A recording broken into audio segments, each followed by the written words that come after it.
Halo, gimana kabar kalian semua? Mudah-mudahan semuanya sehat-sehat ya.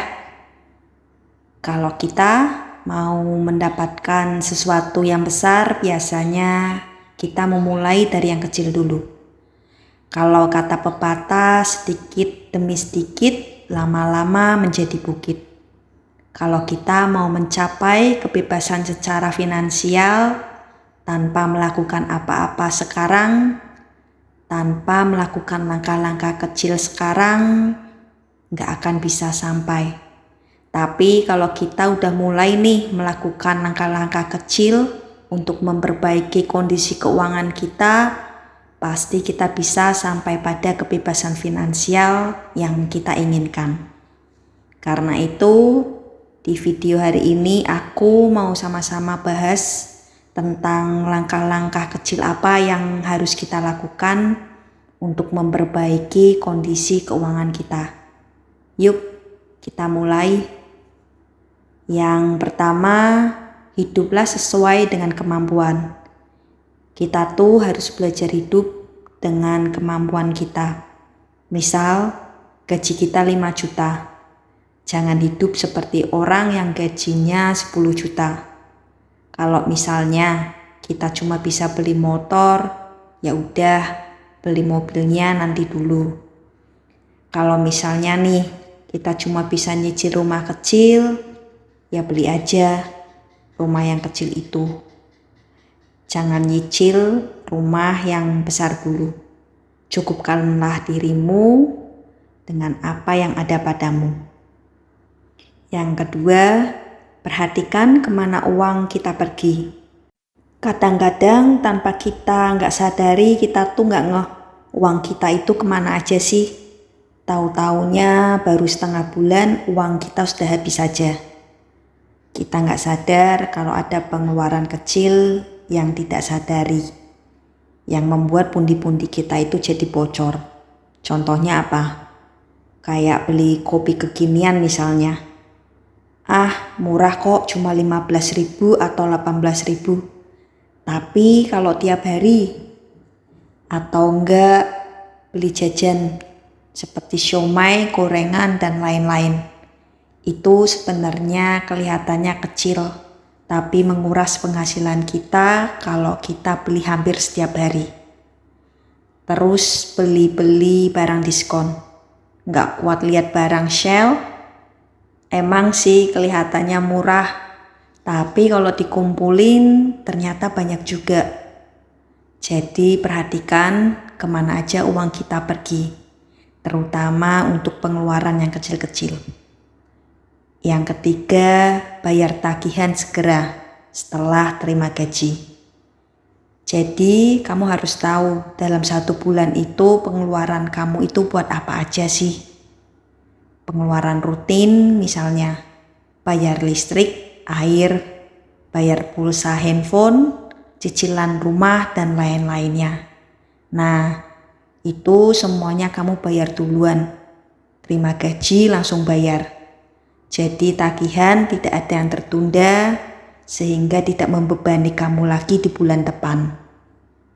Pokoknya kamu harus tahu mana duluan yang harus kamu selesaikan dulu begitu terima gaji.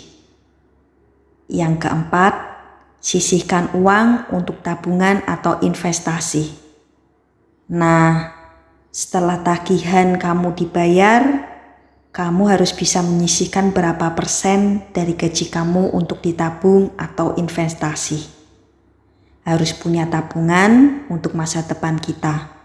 Jadi kita nggak boleh habis-habiskan gaji kita sampai kita nggak punya tabungan sama sekali.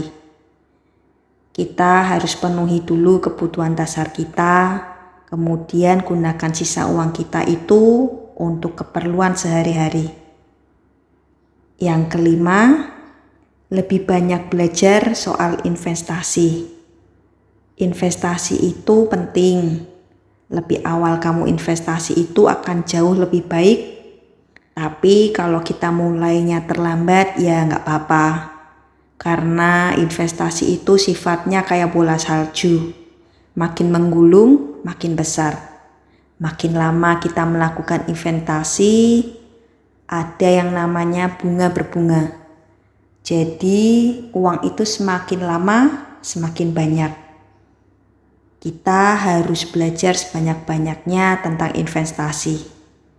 Kamu bisa belajar lewat reksadana, saham, kripto, dan lain-lainnya. Mana sih yang cocok dan yang bisa disesuaikan dengan tingkat resiko yang bisa kamu ambil. Jadi jangan sembarangan juga ambil investasi. Tahu-taunya kita belum cukup belajar, jadinya uang kita malah hilang. Jadi jangan seperti itu. Oh ya, ada investasi nih yang paling penting yang harus kamu tahu. Investasi leher ke atas. Jadi kita harus mengembangkan diri kita dengan sebaik-baiknya dengan baca buku atau ikutin seminar, dengerin podcast, nonton YouTube. Ada banyak banget hal yang bisa kamu pelajari di situ. Jadi jangan pelit-pelit kalau soal investasi. Kita harus belajar sebanyak-banyaknya untuk kebutuhan kita di masa depan. Yang keenam, buat rencana keuangan yang baik. Kita harus punya perencanaan keuangan yang benar-benar dengan tujuan yang jelas. Akan lebih mudah untuk kita mencapainya. Misalnya, kita harus punya dana darurat. Sekian dana darurat itu sangat penting. Kita bisa gunakan kalau terjadi sesuatu yang tiba-tiba. Kemudian untuk pensiun. Kita kira-kira perlu berapa sih? Di usia berapa kita mau pensiun? Itu mesti direncanakan dengan baik. Nah, untuk kamu nih yang baru mau nikah, kamu juga harus mulai mikirin tabungan untuk pernikahan berapa. Kemudian nanti kalau punya anak, kamu juga harus pikirin itu. Untuk membesarkan anak itu gak murah. Kita mesti tahu berapa yang harus kita persiapkan untuk pendidikan anak. Yang ketujuh, jangan habiskan uang untuk hal-hal yang tidak penting.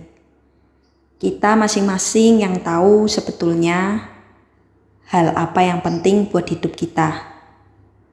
Jadi kalau hal itu gak terlalu penting ya kita gak perlu keluarin uang untuk hal itu. Jadi kita yang tahu bedakan mana yang kebutuhan dan keinginan.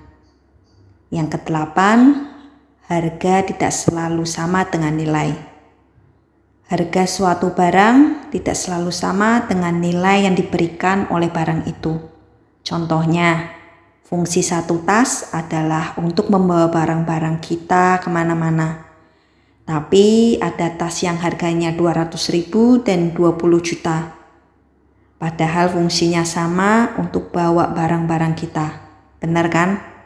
Nah, kita harus lihat nih, apakah worth it kita beli tas dengan harga sekian. Kak, berarti kita nggak boleh dong beli tas yang mahal. Bukan gitu maksudnya. Gini loh, kalau kita beli tas yang mahal, tapi memang kualitasnya bagus, ya boleh-boleh aja. Karena kita punya pandangan untuk pakai tas itu dengan jangka waktu yang lama. Tas ini bahannya bagus, modelnya kita suka, dan pasti kita pakai kemana aja. Beli walaupun dengan harga yang mahal. Tapi untuk dipakai jangka yang panjang, ya nggak apa-apa. Tapi jangan juga kebalikannya. Beli tas yang murah tapi gampang rusak, itu malah nantinya buang-buang uang kita. Karena kita akan terus-menerus keluarin uang untuk beli tas baru.